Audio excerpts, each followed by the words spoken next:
Monsieur le maire, bonjour. Bonjour Anne. Merci d'avoir accepté notre invitation et d'être sur notre plateau ce matin.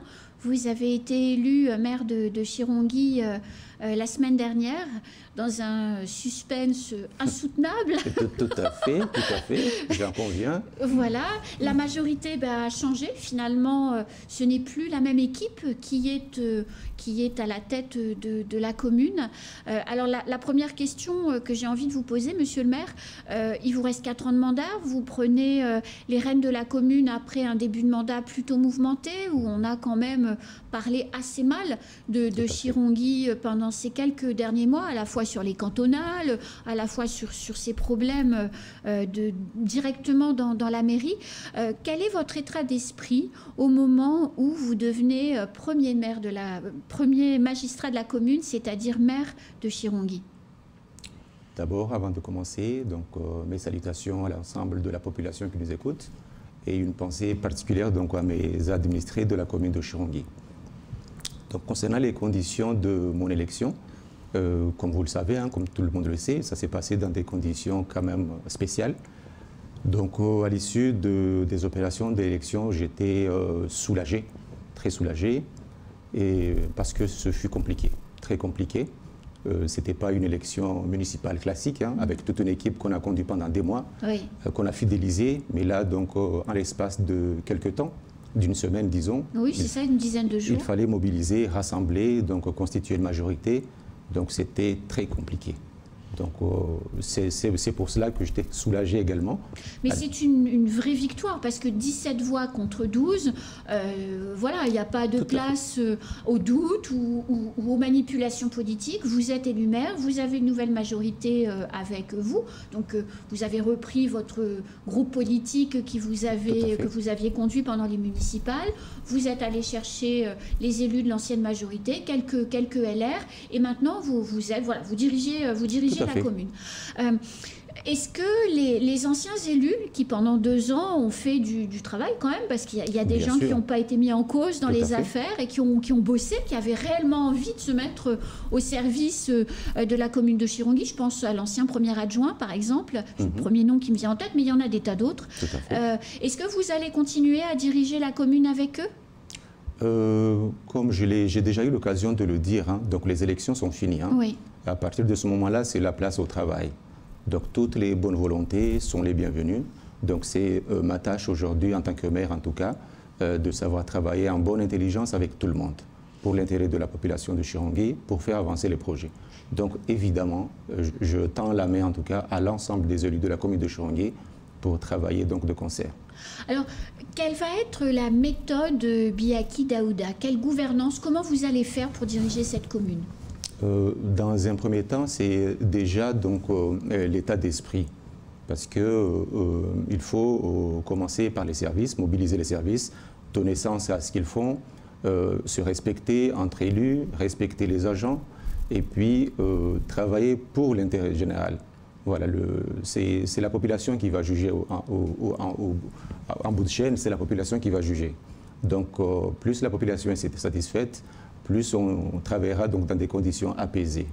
Donc, pendant les 2 premières années de mandat, il y a des choses qui ont été faites, des associations qui qui ont commencé à développer des projets, ce qui ne se faisait pas avant, et qui sont partis sur un engagement, je dirais, pluriannuel, mis en place par l'équipe qui a été destituée, et on vient d'en parler.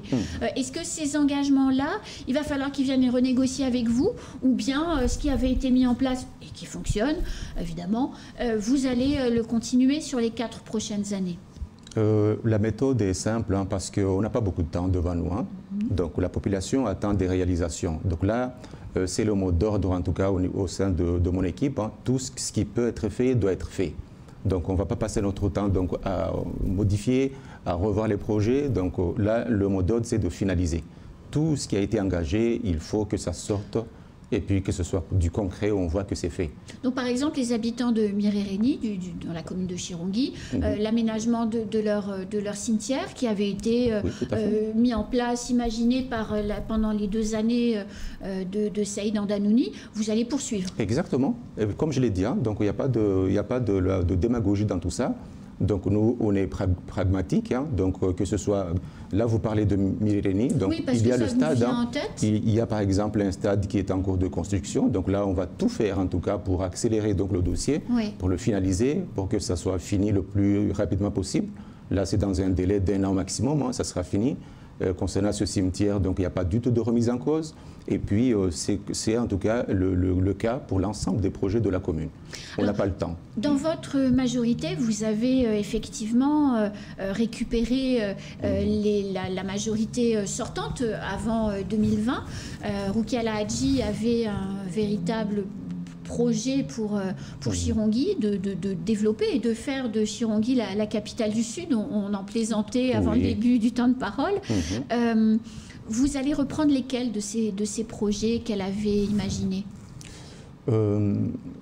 En tout cas, c'est la trajectoire de la commune. Hein. Donc voilà, et quelle que soit la municipalité qui est là, donc en tout cas, je l'espère même pour les années à venir, il y a un cap. Hein. Il y a un cap, et ce cap, on en parle tous depuis longtemps. Oui. Il faut qu'on fasse de la commune de Chirongui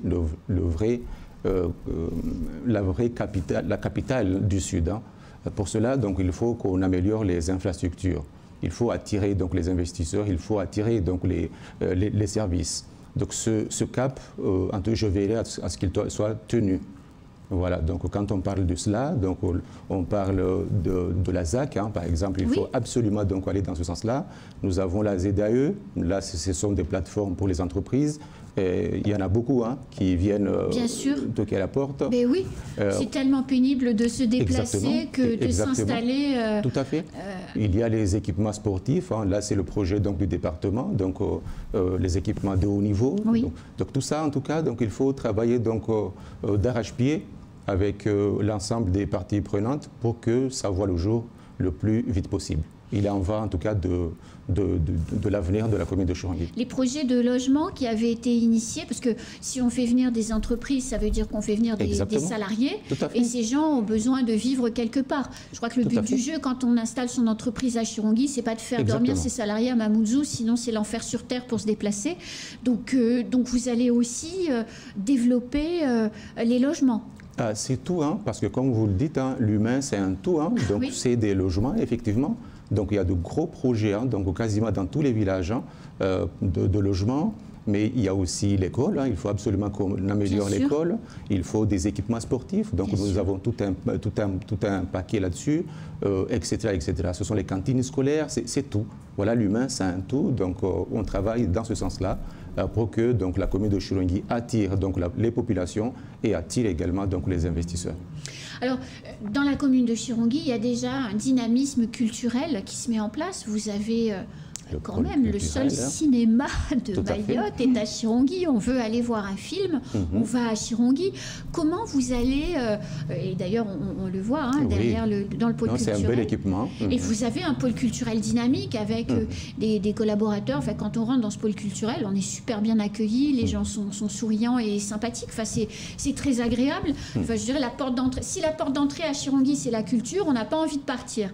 Mais il faut derrière pouvoir, quand on sort du ciné ou d'un spectacle, il faut pouvoir boire un verre, il faut pouvoir aller au restaurant. Quelquefois, on peut avoir aussi envie de passer le week-end, parce qu'il faut 2 heures hein, quand même depuis Mamoudzou pour venir à Chirongui. J'en ai fait les frais il y a un instant. Hein. Je le sais bien. Comment vous allez dynamiser tout ça? D'abord un salut, en tout cas des salutations donc, aux collaborateurs, parce que j'ai eu l'occasion donc, pendant cette semaine qui vient de s'écouler de voir les collaborateurs. Donc j'ai de formidables hein, donc, collaborateurs qui sont motivés, qui sont compétents. Donc là aussi j'ai tout un axe donc, concernant l'administration générale, l'organisation des services, la montée à compétences, la motivation des agents. Donc là j'ai une pensée pour eux, qui font donc un travail formidable et ils ont besoin de l'accompagnement des élus. Ils ont besoin aussi du portage des dossiers, des projets. Oui. Donc, concernant votre question, donc, comme je viens de l'évoquer, c'est un ensemble en tout cas. Voilà, une ville, c'est un ensemble. Donc, quand on a effectivement un pôle culturel, on a un cinéma, il y a tout un sujet, notamment la politique de la ville, hein, qu'on va déployer. Donc, ce sont des centaines hein, de milliers d'euros, des millions d'euros. On va travailler en tout cas autour de cela pour que la commune soit attractive, la ville soit attractive Donc, il y a en tout cas déjà tout ce qui est restaurant donc, qui se développe à Chirongui. Oui. On va accompagner donc cette dynamique. Et puis, sur toute la partie depuis Chirongui jusqu'à Mirireni, c'est contenu aussi dans les projets de ZAC, notamment de ZAC. Là, on va voir les restaurants, on va voir les hôtels. Donc, il y aura en tout cas dans les années qui viennent hein, tout ce qu'il faut pour passer un beau temps à Chirongui. Alors, la ZAE, la zone d'activité commerciale, ces deux outils qui sont les leviers du développement. On peut imaginer, monsieur le maire, voir les pelleteuses commencer à arriver pour faire les travaux à l'horizon de combien de temps? Concernant la ZAE, disons c'est à l'horizon 3 ans. Dans 3 ans, donc voilà, on peut envisager donc, de commencer les travaux. Concernant la ZAC, c'est un peu prématuré parce que pour l'instant, je n'ai pas eu l'occasion de m'entretenir avec l'Interco. On a déjà eu un entretien. Là, il faut qu'on aille au fond des choses pour voir exactement les tenants et les aboutissants, oui. Et notamment en termes de délai. Mais comme vous le dites, en tout cas, ça fait partie des produits d'entrée. Hein. Quand on parle d'attractivité de Chirongui, ça fait partie des produits d'entrée et c'est indispensable, en tout cas, qu'on travaille dans ce sens-là. Bon, ça ne fait finalement qu'une semaine que vous êtes maire, donc je ne pense pas que vous ayez eu encore le temps de vous plonger dans tous les dossiers.